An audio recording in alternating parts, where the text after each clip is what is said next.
over 3 dagen gaan de mountainbikers 440 kilometer parcours af. Voornamelijk onverhard, maar op allemaal leuke diverse terreinen en ja, wat je maar kunt bedenken. We gaan door een restaurant heen, door koeienstallen heen. We gebruiken de centrale as, maar het is eigenlijk een aaneenschakeling van uitersten in het Friese landschap.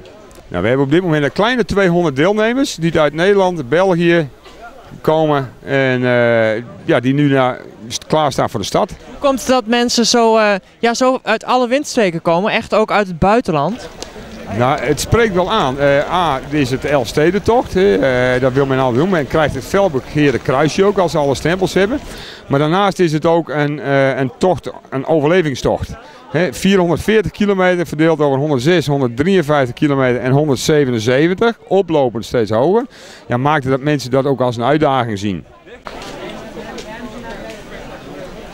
Zeg, we gaan dadelijk van start.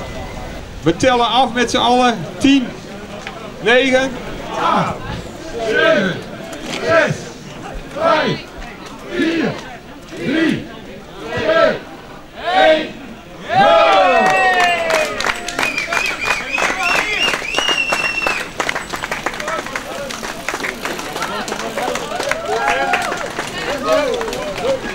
Van minder.